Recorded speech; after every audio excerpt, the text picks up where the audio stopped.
Okay, so following on from my last video, where I showed you how to cleanse and get your crystals ready to work with, we're now going to look at working with crystals. So firstly, before you start to work with crystals, it's very important that you are protected and that you are grounded. So grounding is quite simple. I would just put your feet on the floor and imagine roots coming out the soles of your feet and going down into the centre of the earth. It may take a little bit of practice, and once you get the hang of it, you can do that quite quickly. So that's make sure you're grounded. And then the second thing is make sure you're protected. So when you're working with crystals, you're working with higher vibrations, and that can open up your chakras and your energy system and potentially be connected with the spirit realm and your spirit guides, and you just want to make sure that you're protected. It's like opening your front door and leaving it wide open. You just wouldn't do it in on the earth plane. So I call in my guides, I call in the angels, and I imagine a ball of golden light around me to protect me.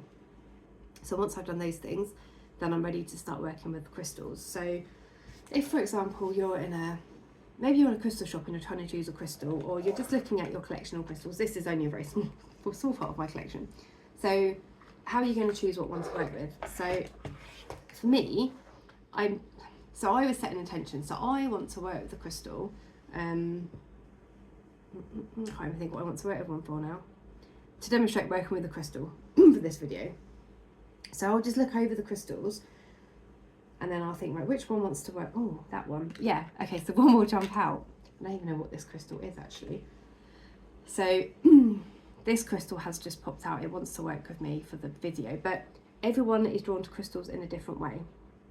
So I will just look at one and think that, well, I won't think, I'll just be pulled towards it. Some people will put their hand over and they will feel a pull.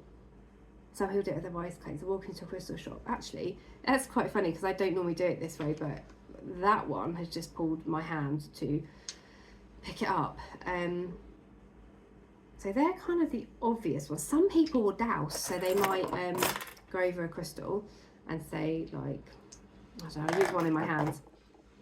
Is this the best crystal for me? Is this the best crystal for me to work with at the moment? Actually, that's a big yes. And show me what no would mean. Yeah, so if it was no, it would be going side to side. So some people would use pendulums to find out which crystal is best for them to work with for a particular thing. So I think they're my main ways of choosing. But an interesting thing to do would be to find out which crystal you really are repulsed by. Now, this happened to me in Glastonbury, and I went to a crystal shop and I saw this. I don't think I've got it with me. No, I saw this crystal and I was like, oh, that crystal looks ugly. It looked like a skull, actually. It looked like, well, maybe a bit of bone, a bit of like fragmented bone. And I was like, oh. But then I remember this in my training, that if you are repulsed by a crystal, it can often mean that there's deep inner work that's not comfortable, and that's what the crystal will help you with. And it's once you work through it, it's fine. So I picked up the crystal and I read the description. I didn't chain into it because I was in a crystal shop. There's loads of crystalline energy. I didn't, Anyway, it said this is for people who have osteoarthritis. And I thought, oh wow, because I have osteoarthritis in my hands.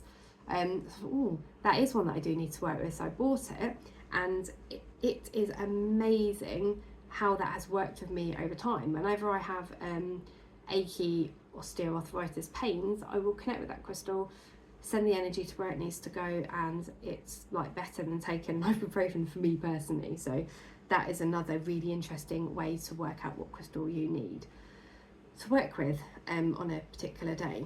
So now you're grounded, you're protected, you've chosen your crystal. Let's look at the next video to see how we're going to work and move forward with that crystal energy.